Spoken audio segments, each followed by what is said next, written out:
কেমন আছো বন্ধুরা? বানিস লাইফস্টাইলের আরও একটি ব্লগে তোমাদের স্বাগত জানাই। তো আমার প্রথম ব্লগ যারা দেখেছো তারা তো জানোই, আমি বলেছিলাম যে শীঘ্রই আমরা কাছে পিঠে একটু ঘুরতে যাচ্ছি। তো আমি যেহেতু শিলিগুড়িতে থাকি, তো শিলিগুড়ি থেকে কাছে পিঠেই বলা যায়। তো আজকে আমরা যাচ্ছি দার্জিলিংয়ে।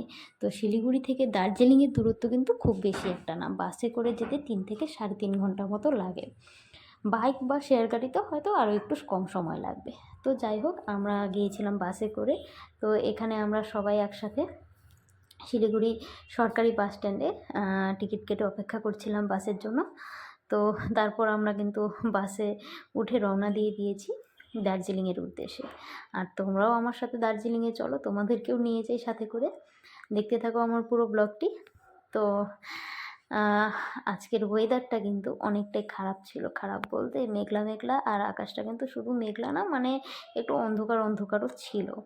তো যাই হোক, তবুও কোনো ব্যাপার না। দার্জিলিং মেঘ থাক বা ওয়েদার ক্লিয়ার থাক, দার্জিলিং মানেই সেরা সেরা। তো কার্শিয়াং, রোহিণী সবগুলোকে পেছনে ফেলে আমরা কিন্তু ছুটে চলেছি দার্জিলিংয়ের উদ্দেশ্যে, সবার থেকে ওপরে। তো চলো, এই আমরা 3 ঘন্টা কিন্তু দেখতে দেখতে পেরিয়েও গেল, আর আমরা দার্জিলিংয়ে পৌঁছেও গিয়েছি। আর যেহেতু রবিবার ছিল, তাই কিন্তু অনেকটা তাড়াতাড়ি পৌঁছানো গেছে। তো এখন এই দার্জিলিংয়ে আমরা চকবাজারে আছি, চকবাজারে নেমেছি আর কি বাসের থেকে। এখান থেকে আমরা যাব ম্যাল রোডে। ম্যাল রোডের কাছে পিঠে আমাদের হোটেলটা আর কি। তো চলো, হোটেলে গিয়ে আবার দেখা হবে।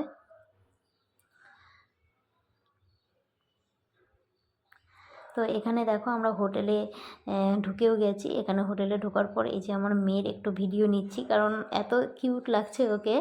মা হয়ে নিজেই বলছি, ও এখানে আজকে সব রেড রেড পরেছে। Red jacket, red high neck, red pant, তার সাথে রেড ফ্রেম দেওয়া একটা চশমাও। তো এখানে কিন্তু ও ঘরের ভিতর থেকে দরজাটা খোলার চেষ্টা করছিল, সেটাই একটা ভিডিও করেছি।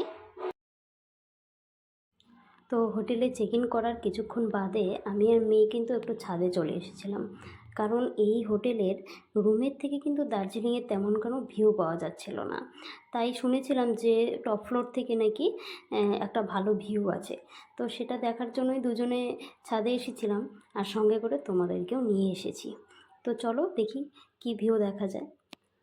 তো এইখানে দেখো, মনে হচ্ছে যে পুরো দার্জিলিং শহরটাকে যেন একসাথে দেখা যাচ্ছে।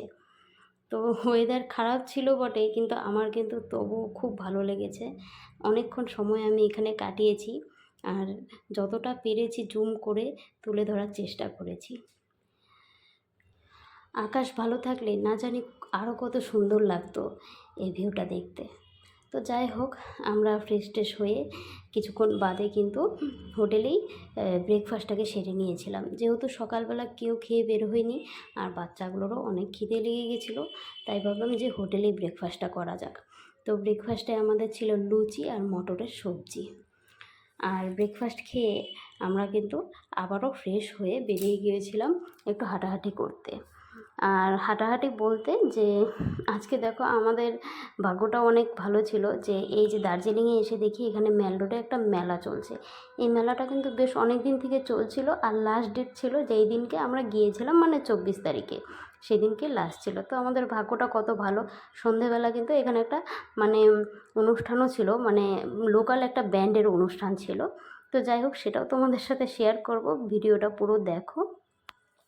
আর আজকে আমরা এই মেল রোডে কিছুক্ষণ হাঁটাহাঁটি করার পর, যেহেতু 3টে বেজে গিয়েছিল, তো ভাবলাম যে আগে লাঞ্চটা করে নিই। তো লাঞ্চ করার জন্য আমরা এখানে মেল রোডের কাছেই একটা রেস্টুরেন্ট ছিল 16 আনা নামে, তো সেখানে আমরা লাঞ্চ করতে এসেছিলাম। আর সবাই কিন্তু এখানে আমরা আলাদা আলাদা অর্ডার করেছিলাম। আমরা দুজনে করেছিলাম চিকেন বিরিয়ানি, আর দিদিরা করেছিল ফিশ থালি, আর বোনেরা করেছিল ওরাও ফিশ থালি করেছিল। তো যাই হোক, সবাই আলাদা আলাদা একটা খাওয়ার এক্সপিরিয়েন্স নিলাম এই রেস্টুরেন্ট থেকে। খুব ভালো ছিল খাওয়ার দাওয়ারও, সেটা আর আলাদা করে বলার কিছু নেই। তো খাওয়া দাওয়ার পর কিন্তু আমরা ওই কাছেই একটা মন্দির আছে, মহাকাল মন্দির, সেখানে চলে এসেছিলাম। তো দুঃখের বিষয় যে এই মন্দিরটাতে কিন্তু আমি পুরোটা যেতে পারিনি, অর্ধেক গিয়েই মানে রিটার্ন চলে এসেছি, কারণ আমার একটু সমস্যা হচ্ছিল হাঁটতে।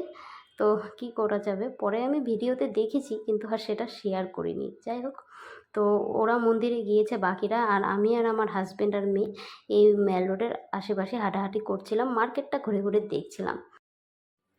তো হাঁটতে হাঁটতে দেখলাম এখানে একটা সুন্দর অনুভূতি হলো আমারও। এটাও কিন্তু আমার প্রথম মানে এক্সপিরিয়েন্স, ওই ঘোড়াগুলোকে খাওয়াচ্ছিল, সেটা আমার খুবই ভালো লাগলো। কিছুক্ষণ দাঁড়িয়ে দেখলাম, তারপর হচ্ছে আবার হচ্ছে এই মেল রোডে চলে এসেছিলাম। ততক্ষণে দিদিরাও চলে এসেছিলো। তখন সন্ধে 5টা 5:30 হবে আর কি। আর মানে সন্ধেবেলায় তখন সেখানে মনে হচ্ছিল যে অনেকটা রাত্রি হয়ে গেছে, 8টা 9টা বাজে এরকম মনে হচ্ছিল।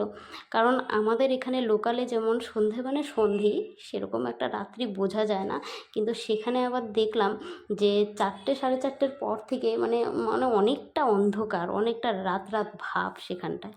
তো যাই হোক, এখানে যেই অনুষ্ঠানটার কথা তোমাদেরকে বলেছিলাম সেই অনুষ্ঠানটাই কিন্তু চলছিল, আর আমরা এখানে অনেক এনজয় করছিলাম, আমি দিদি সবাই মিলে আর কি। তো আমি আর দিদি মিলে কিন্তু একটু ডান্সও করেছিলাম। তো সেটারই একটা ছোট্ট ক্লিপ আমার হাজব্যান্ড নিয়েছিল, সেটাই তোমাদের সাথে শেয়ার করলাম আর কি।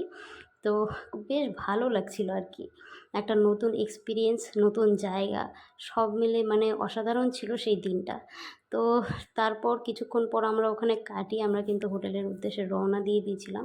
আর ঠান্ডা কিন্তু প্রচণ্ড ছিল, প্রচণ্ড মানে প্রচণ্ডই ঠান্ডা ছিল। তো আজকের মতো এতটুকুই।